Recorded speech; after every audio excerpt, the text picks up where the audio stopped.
aujourd'hui, review matos. On va parler d'une box, encore. On va parler d'une box chinoise, encore. Parce qu'il en faut pour toutes les bourses, comme d'hab. On va parler aujourd'hui de la Snow Leopard 150 watts de chez Encom. Alors, c'est une box parmi tant d'autres. Je le dis souvent, ça. Hein. Donc, elle est livrée dans sa petite boîte, là, comme ça. Elle a rien de particulier, hormis le fait que c'est une box double AQ, qu'elle ressemble à ça. Voilà. Je vais même pas faire un gros plan sur la table, on va la présenter comme ça directement. Donc elle est livrée comme ça.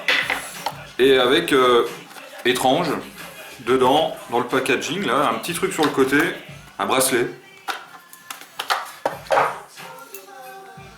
Un petit bracelet comme ça. Alors bon, moi j'ai vu des gars sur le net qui mettaient le bracelet comme ça. Hein, bon, peut-être pour la protéger un peu. Vous pouvez vous mettre le bracelet autour du poignet si vous voulez. Je vois pas bien l'intérêt d'avoir un bracelet Snow Leopard mode autour du bras. Après, ça peut plaire, hein, pourquoi pas.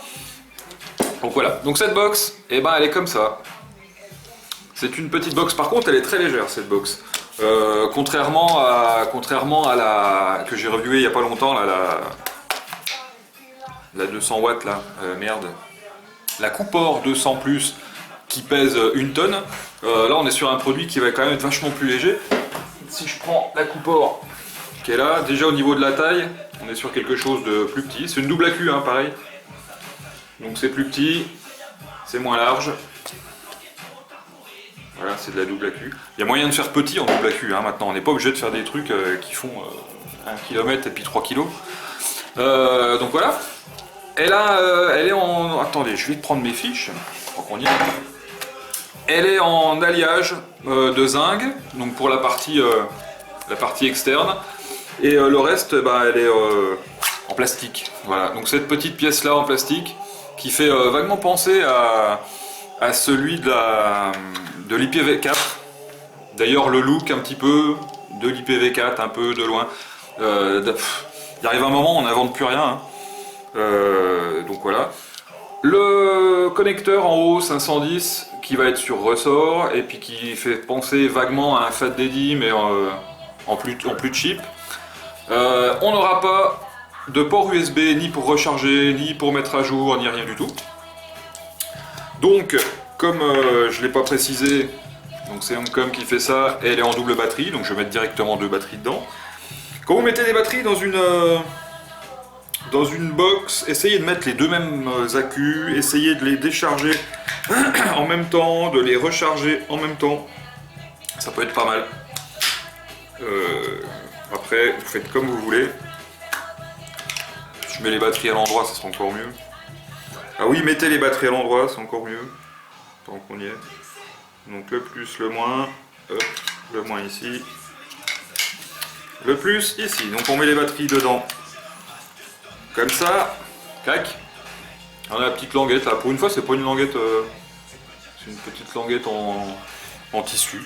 Hein, bizarre là, blanc. On pourra pas se tromper pour remettre le capot parce qu'on a des stries d'un côté et il n'y en a pas de l'autre. Voilà, donc le capot il est comme ça, il est monté. On n'a pas d'énorme gap. C'est plutôt bien fini. Ça bouge pas. Mais ça bouge pas d'1 millimètre. Comme quoi on peut faire des box avec quelque chose qui bouge pas d'1 millimètre une fois que c'est fixé. Voilà. Les boutons, bon, un tout petit peu de jeu dans les boutons. Bon, franchement, c'est pas gênant parce qu'on les entend pas comme certaines box. Et puis après, ma foi, pour l'allumer, on va appuyer 5 fois. Comme ça. Voilà, tout bêtement. Et puis on va arriver là directement en mode contrôle de température parce que je l'avais mis en mode contrôle de température.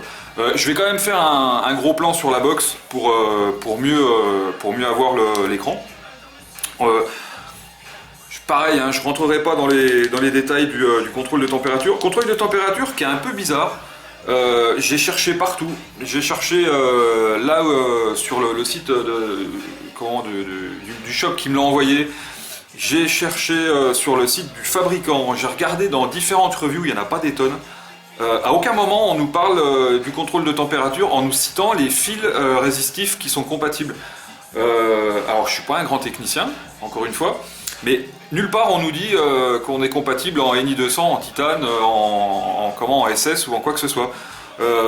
On nous parle juste du contrôle de température, on nous dit juste qu'elle prend les résistances de 0,05 à 2,5, que le contrôle de température il va se faire de 100 à 350 degrés Celsius, rien de plus.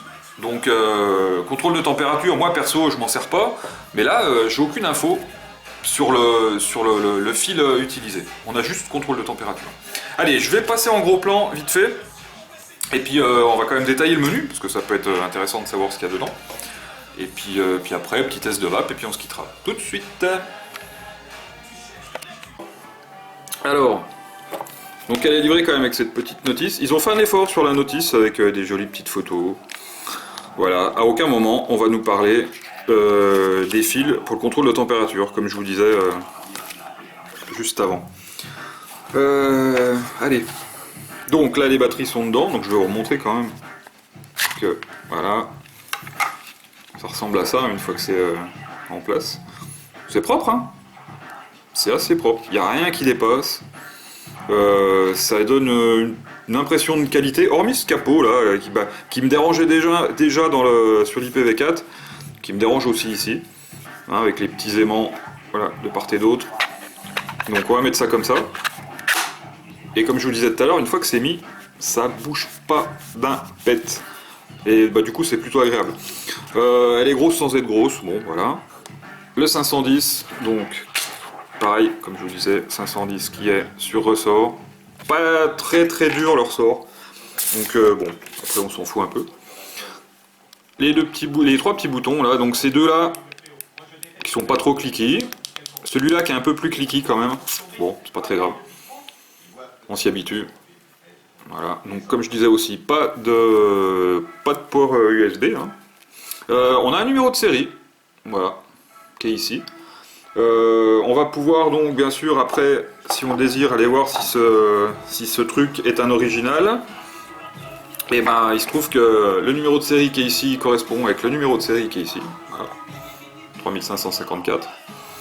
Qu'on va avoir de l'autre côté un scratch code, comme chez tout le monde. Voilà, pour être sûr du truc. Et puis voilà. Donc, allez, on va rentrer dans le menu ce coup-là. Donc là je l'allumais tout à l'heure, hein, donc en appuyant 5 fois. Là on est en mode contrôle de température. Je vais repasser directement en mode power. J'appuie sur les deux boutons. Ça fait clignoter le F là, c'est pas ça que je voulais faire. Hein. Donc j'appuie sur les deux boutons. Quand j'appuie sur les deux boutons comme ça, en laissant 3-4 secondes, on va avoir le choix entre mode power et mode contrôle de température.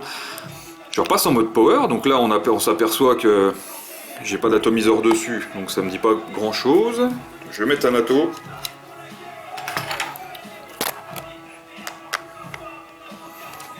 Hop. Donc, tant que j'ai pas appuyé, il me reconnaît pas la résistance. Là, je vais appuyer. Bien sûr. Donc là, il me reconnaît ma résistance qui est à 0,58. À côté, on a les volts que ça va demander pour envoyer 18 watts. On sait qu'on est en mode power. Et puis, point barre. Donc pour changer de mode power à mode contrôle de température, on appuie sur le bouton plus et le bouton moins simultanément pendant quelques secondes. Voilà. Donc chose que je vais faire. Puis là, il y a juste à monter et à descendre la puissance. Je vais en profiter pour me mettre à 30 watts et puis tirer une petite barre parce que j'ai envie. Hop. Donc on va pouvoir locker le système si on veut éviter de faire des fausses manips. Donc pour locker le système, ok, il se passe absolument rien. Locker système, on appuie sur le bouton plus et le bouton fire, mais alors le bouton plus en premier, le bouton fire en deuxième, voilà. Voilà, ça fait ça. Ensuite, pour régler la résistance, bah là on s'en fout un peu parce qu'on est en mode power, donc on sait qu'elle est à 0,58. Et puis voilà, après si j'appuie sur les deux boutons en même temps, donc on va passer en mode soit power, soit contrôle temp. Donc avec ces deux boutons là, on va faire, on peut prendre n'importe quel bouton, hein. Ça fait changer juste le surlignage. Donc là on se met en mode contrôle temp, on valide avec le bouton fire. Et là, et bah du coup on se retrouve en mode contrôle de température. Mais je n'ai pas trouvé si on pouvait mettre du ENI, TI ou quoi que ce soit. Donc j'aurais tendance à pas trop me servir du contrôle temp. Déjà que je m'en sers pas en temps normal. Voilà. Là on va apercevoir que je suis à 0,20 en contrôle de temp. Parce que tout à l'heure j'ai fait un test avec cet ato. Et donc là la résistance elle est lockée, donc comme si j'avais laissé le même atomiseur. Donc si je veux rentrer dans le...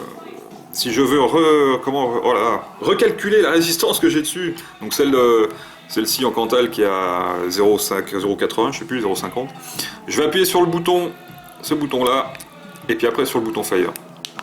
Non, ce bouton-là, et après le bouton Fire. Je suis à 0,57, et du coup, ça me la remet bien à 0,57. Et là, je serai loqué, ça ne changera plus. Si j'étais en contrôle de température, comme ça la résistance serait loquée, il n'y aurait pas de variation et l'atomiseur et de monter sur la box aurait un fonctionnement normal en contrôle de température. Bien sûr, vous n'oubliez pas quand vous êtes en contrôle de température de pas setter votre résistance, c'est-à-dire de pas faire le résistance set avec un atomiseur qui est chaud. Si vous avez vapé avec, bien sûr, il va y avoir des variations, et on sait que ces variations peuvent être importantes après quand on est en contrôle de température. Déjà qu'on ne sait pas, avec cette box, si on est en titane ou en ENI 200, ou si on peut faire tout. Voilà. Donc, cette box, 98 par 55 par 25, en taille, donc on est d'accord qu'elle est plus petite qu'une Cooper, hein, quand même pas mal, en hauteur, en largeur, et en épaisseur, peu de choses près. Voilà. Donc elle prend les résistances de 0,05 à 2,5 ohms. Et elle fait de 5 à 150 watts. Alors 150 watts, bon voilà, après vous en faites ce que vous voulez. 200 à 350 degrés Celsius. Voilà. En mode contrôle de température, donc on peut, comme je vous disais tout à l'heure, hein, on peut locker en appuyant sur ce bouton là. Voilà. Ou alors on peut délocker. Le résistance 7 pour locker la résistance et être sûr que ça varie pas. Pour repasser en mode power, on appuie sur ces deux boutons là pendant quelques secondes et on repasse en mode power. Voilà. C'est la chose que je vous ai pas dit en contrôle temp. Pour pouvoir faire varier les degrés Fahrenheit ou Celsius et les wattages, je vais appuyer sur les deux boutons, vite fait, et là je suis le mode watt. Et je peux donc modifier mes watts. Si je rappuie deux fois sur le bouton, enfin une fois, je passe en mode température et je vais pouvoir monter jusqu'à 300 et quelques et puis après être en Celsius. Voilà, descendre mes Celsius ou les monter. Hop, donc je rappuie rapidement, je repasse en watts, je rappuie rapidement, je passe en sélection de la température. Et puis si j'appuie, donc je valide, et si j'appuie longtemps, je repasse en mode power. Hop, voilà, et là je repasse en mode power, je valide avec le bouton Fire. Et puis là je suis en mode power classique, chose que j'utilise le plus souvent. Voilà, parce que comme d'habitude, le contrôle de température c'est pas ma grosse cam. Voilà, cette box vous la trouverez à une cinquantaine de dollars chez nos amis chinois. Et pour une fois, je l'ai vu moins cher en France. Je l'ai vu à 45 euros. Donc bon, et après il y a 2-3 euros d'écart, hein, parce que 50 dollars ou 45 euros. On va avoir 2-3 euros d'écart. Mais bon, on arrive à trouver ce produit-là pratiquement le même prix que chez nos amis chinois. Voilà. En même temps que cette box, j'ai reçu un petit ato qui s'appelle Lucius, qui est de la même marque, donc qui est de chez Encom. Voilà. Je vais vous le montrer. Je ne l'ai pas trouvé super intéressant. Pourtant, il était complet. Alors, vous allez me dire, tiens, cet ato, il ressemble vaguement à un comment ça s'appelle? J'ai foutu du partout. Un Hurricane. Eh ben, vous n'avez pas complètement tort, parce qu'il a quand même un petit air de Hurricane, hein, ce truc-là. Alors, c'est un petit air de Hurricane, sauf que ça fait 19 mm. Donc, on n'est pas en 22 ni en 23. C'est vrai que le système d'airflow est quand même très ressemblant. Le dessus aussi un petit peu. Et puis après, voilà. Il y a différents styles de drip tip. Donc qu'on va faire un petit peu comme les drip tips de chez VapProd, où on peut visser les drip tips l'un dans l'autre et puis mettre soit le téflon, soit celui en ferraille. Donc ça peut être rigolo. Voilà. D'ailleurs, je vais vous montrer. Là, si je démonte celui-là en téflon, je peux mettre celui-là, donc en acier.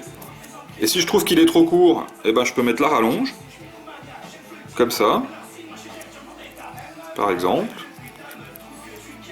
Donc là, je mets la rallonge.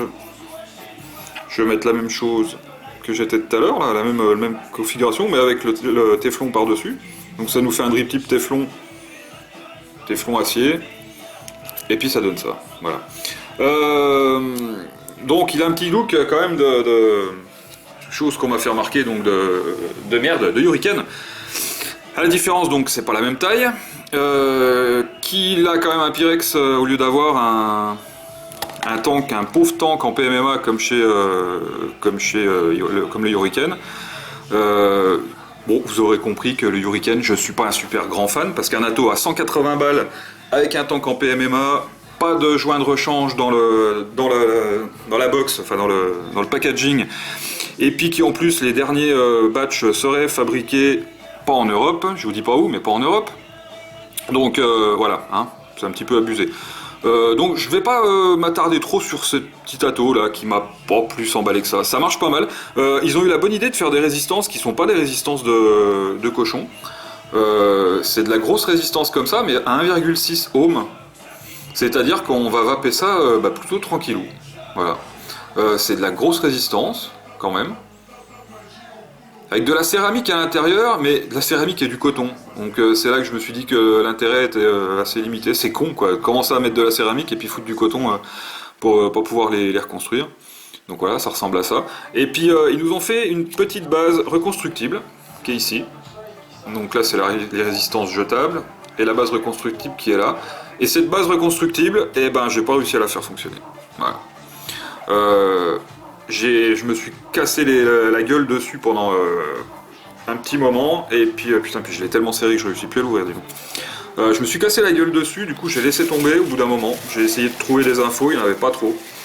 Et je me suis dit qu'en faisant des tests, que le petit positif qui était là, il venait pas toucher le fond du plateau là. C'est le seul truc que j'ai trouvé. J'ai fait des tests avec un petit bout de papier que j'ai mis au fond.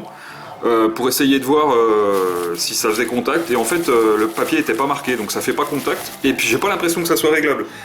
Donc du coup, du coup ça marche pas. Le plateau il est assez simple, j'arrive pas à le dévisser par contre. Le plateau est assez simple, dedans j'ai fait une petite résistance vite fait. J'aimerais pouvoir le démonter pour vous montrer. Je l'ai remonté juste avant là. Ça veut pas y aller, bref, j'ai les doigts un peu moites. Ah bah si. Hop, donc voilà, c'est un petit plateau tout simple comme ça. Alors la résistance, la regardez pas parce que je l'ai tellement trituré pour essayer de voir si ça faisait contact que du coup elle ressemble plus à rien. Le système en lui-même, du plus du moins là, avec le plus ici qui est juste vissé sur un bout de plastique. Bon, voilà quoi. Pas bien fan non plus. Et puis donc ce petit plot là qui va pas venir faire contact au fond et puis qui fait que ça marche pas. C'est con parce que le plateau était plutôt simple à monter. Je suis pas sûr qu'on puisse faire 200 montages avec ce bout de plastique qui est ici. En plus ils ont eu la mauvaise idée de faire des vis plates. Du coup pour choper ça avec un tournevis, avec un cruciforme, hein, ça vient se prendre automatiquement. Avec une vis plate, si vous ratez, c'est chiant. Voilà, donc pas top cet Atto. Voilà, c'est pas une grosse merde, mais je vais mettre ça dans un coin, je vais pas m'en servir en fait. Voilà, tout simplement. Allez, on va repasser en plan large, je vais vaper vite fait. D'ailleurs, tiens, je vais vous le mettre, celui-là dessus, hein, pour vous montrer comment ça marche. Et puis après, on se quittera sur la pointe des pieds. A tout de suite. Aujourd'hui, je suis accompagné par Gérard Bast, au chant, pour ceux qui connaissent. Donc voilà, j'ai pris la box et j'ai mis l'atomiseur qui est livré avec, qu'on m'a livré avec, qui est de la même marque. C'est bizarre parce qu'on a une grosse box et un Atto en 19. Et puis j'ai pas vu de trucs chez eux avec des diamètres comme ça, parce qu'ils font pas de tubes déjà, apparemment ils font que des box. Ils font une box en 80 watts avec une 26650 chez Ancom, et ils font aussi une petite box qui ressemble un peu à la Vapresso, vite fait, mais pas pareil quand même. Voilà, donc je vais pas mettre 30 watts dans ce petit Atto parce que sinon je vais lui cramer les moustaches. Il est fait pour vaper une vingtaine de watts celui-là. Et j'ai envie de dire, bah tant mieux, si ça peut plaire à quelqu'un, c'est bien. Voilà. Là, il siffle. Ah, c'est pas agréable ça. Il sifflait pas jusqu'à aujourd'hui. Donc, bah voilà quoi. Ça casse pas trois pattes à un canard. La forte ressemblance avec le Hurricane, ouais, c'est même pas le même diamètre, c'est quand même pas vraiment la même gueule non plus. Ok, j'accorde qu'ils ont fortement dû s'inspirer, et puis du coup, bah, ça va faire plaisir à ceux qui aiment les clones, hein, puis voilà. Voilà, donc celui-là, bon. Et puis après, elle va fonctionner comme une box classique. Hein. Je sais même pas pourquoi je vous fais un test avec un autre râteau dessus, parce que de toute façon, ça va pas changer grand-chose. Hop. Là, je vais me remettre à une trentaine de watts, parce que c'est comme ça que ça marche le mieux avec ces tâteaux. Donc, hein, le Chronos, 30 watts.